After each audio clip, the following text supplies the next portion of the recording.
Hey everyone, I am not in Canada to do the latest polling update for the British Columbia provincial election, so I am doing this video sitting on a stump in a park in Kyoto, Japan. But let's just jump right into what has happened recently, and that is the BC Conservatives have pulled ahead of the BC NDP in not just one poll, not just the Mainstreet poll, but in two polls now. The BC Conservatives are ahead 3 points in the latest Mainstreet Research poll, and they're ahead by 1 point in the latest Pollara poll. I even predicted this was going to happen on X, where I said that as soon as we saw Mainstreet Research saying that the Conservatives are leading by 3 points, that you're going to see a lot more of the pollsters start to come out and say that, yeah, actually the Conservatives are leading by 1, leading by 2. A lot of the companies are going to rework their methodologies to be able to find the hidden Conservative voter. Because the thing in that's happening in this upcoming BC election is I think that the voter turnout is going to look very different than it did back in 2020. I don't just mean in terms of the percentage of people who are going to be coming out. I think it might be the same, if not maybe a little bit lower, simply because there's a lot of apathetic voters. Luckily for the Conservatives, those apathetic voters are mostly picking BC NDP and United in the polls.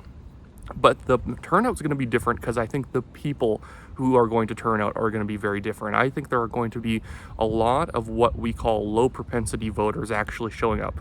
People who in previous elections hadn't shown up to vote because, it's BC Liberals versus the NDP. Who really cares? It's the, two parties I don't really like. And now a lot of voters suddenly have an option that they do like, that they can support in the BC Conservatives. So I think what we're going to have happen is we're going to have people who hadn't voted in 2 election cycles turning out, and a lot of the people who are currently being polled, who even they are leaning conservative, they're less likely to show up.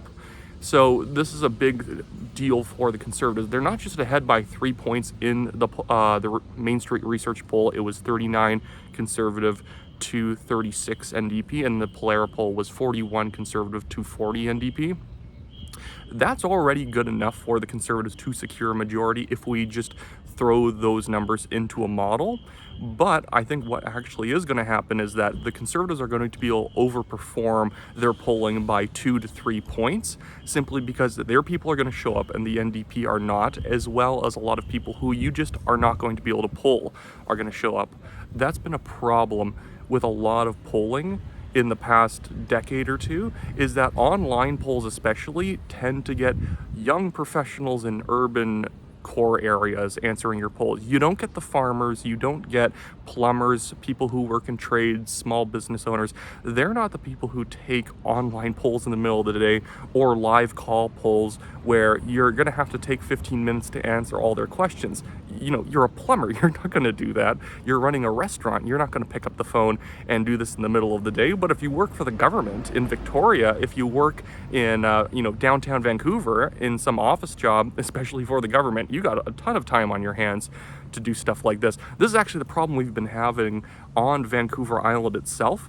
Some polls show the NDP absolutely smashing it in Vancouver Island. I don't believe that. It's not because the polls are lying, it's because they're not being careful in how they're polling it. So the poll is telling you exactly, it's telling you technically correct information, but they're not being specific enough about what it's telling you. It's mostly just saying that Victoria is very NDP. When you actually expand the polls out and you poll Victoria and the island, you balance those samples a little bit better, that they don't just get mixed together and it looks like the NDP are doing really well because your sample was 2/3 Victoria. The Conservatives are actually ahead on Vancouver Island. That's what the Mainstreet Research poll shows, and that's what the Pollara poll shows. The Pollara poll, I believe they're basically tied or up or down just 1 or 2 points from the NDP, which would be a Conservative victory in terms of being able to mine out 3, 4, maybe even 5 seats on the island. Eases off pressure to not have to win all of Surrey, to not have to win all of Richmond, even though I do believe the Conservatives are going to have a really big turnout in Surrey. Surrey, all the seats there are currently considered NDP if you actually look at the 338 polling website. It's all NDP. They only give like a 2%, 3% chance for the Conservatives to win those seats. Those seats, though, when you actually look at the Conservative campaigns out there, they're massive, very well organized. I know many of the candidates. Zishan for the Conservatives, in his riding, I forget which Surrey riding it's in, he's already door-knocked the entire riding. He's already door-knocking it again. So they've gotten to the doors well before their BC NDP or their United opponents. And so that's also going to be a big factor in this election, is who's working harder. The BC Conservatives do not have a lot of money. You guys still should donate. I am going to link in the description below the Abbotsford South EDA. If you donate there, especially if you're in the Fraser Valley, what we're going to do is Bruce Bandman's riding. We're going to collect up enough money so that we can win that race. I'm currently on vacation from being his campaign manager, but we're going to collect up enough money to be able to win that race. And then we're going to be packaging up other bits of money and then sending out to ridings that do need it. But the Surrey ridings, it's demonstrating that you don't need that much cash to be able to win an election. You just basically got to get to the doors first. Money in politics actually doesn't matter all that much. You shouldn't underestimate it. You know, money does pay for more volunteers, it pays for more phone calls, it pays for more advertisements. That's all great. But if people don't want to vote for you, they're not going to vote for you. And that has been the life lesson that Kevin Falcon has been learning as the BC United leader. It doesn't matter if you dump millions of dollars on an ad campaign showing Kevin Falcon walking around the pier trying to look confident and professional. Nobody likes United. Nobody liked the BC Liberals in the last decade of their life, and so the people aren't voting for them. It's just simple as that. It doesn't matter what they do, they're just not going to make a comeback. Yeah, some polls are showing them at 12. That's better than 9, but it's the same polls that have been showing them at 9, keep showing them at 9. The same polls that showed them at 12, keep showing them at 12. You have a lot of United folks on social media who what they do is they take one poll where they weren't doing so well from a different polling firm, and then they compare it to another polling firm's poll that shows them up, even though if you just follow that singular polling firm's history, it has basically just been showing them going down and then flatlining. There's no movement. BC United even embarrassingly tried to post a fake poll where they basically polled nobody. They only polled like people over the age of 65, and even that poll only put them at 15%. And they pretended like this was a big coup. And in the rankings of who was in second place, they actually put themselves in second place, even though their own poll still revealed that they're like 9-10 points behind the BC Conservatives. It's been silly. It's been extremely silly. But I think the election is really coming down to a referendum. Do you like David Eby and the BC NDP's performance?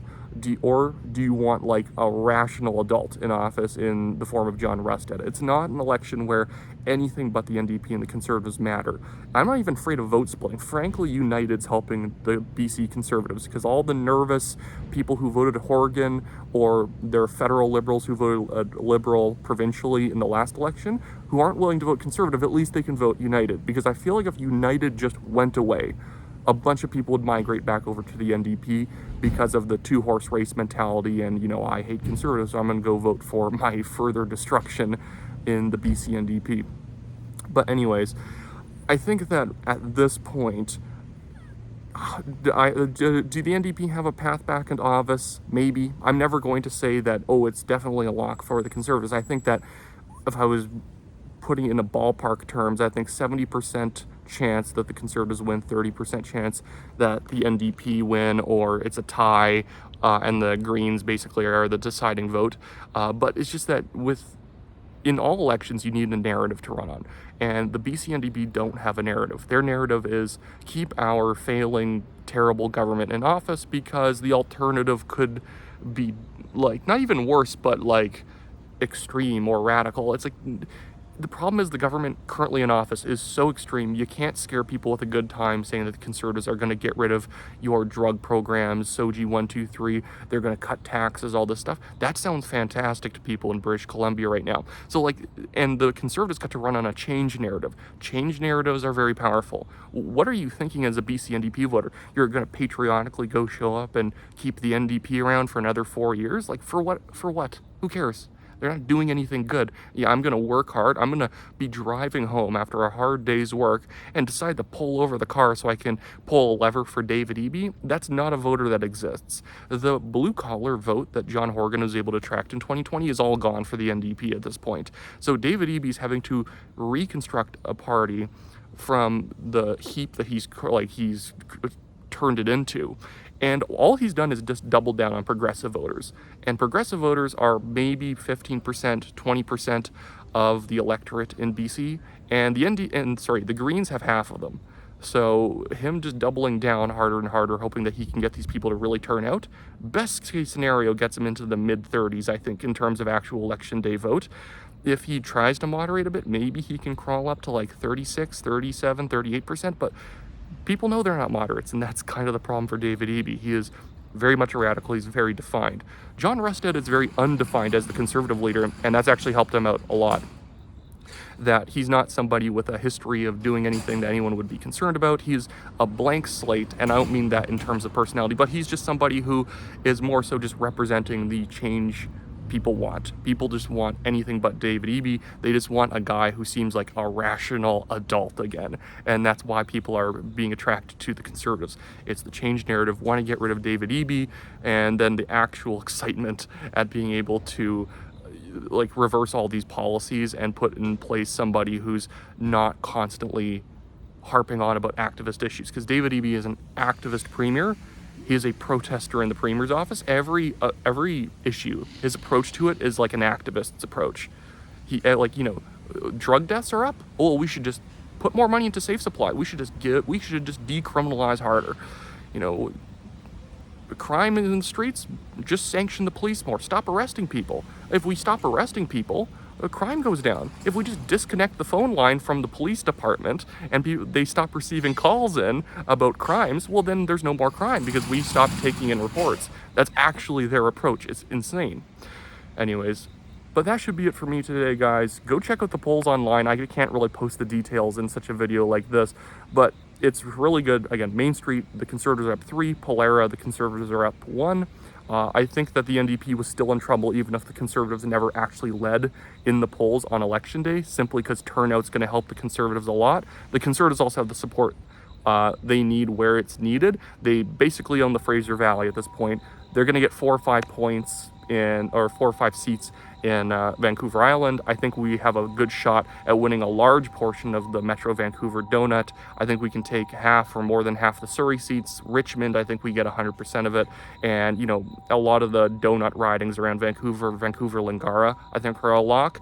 And in fact, we could actually win David Eby's seat. But the Vancouver Point Grey is not a safe seat.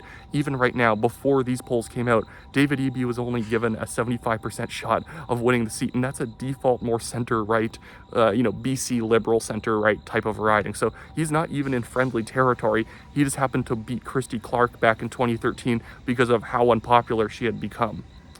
Anyways, guys, that should be it for me today. Have a good one, donate to the BC Conservatives. There's a link in the description below, and if you want to support my show, you can donate to the Give Send Go legal fund down there as well. We are being sued by a Chinese billionaire for defamation that in more than 2.5 years of this case going on, costing me over $32,000 in legal fees, he hasn't even submitted any actual evidence that we said or did anything wrong. He is simply dragging it out because Alberta does not have anti-SLAPP legislation that allows us to end such a ridiculous defamation case early.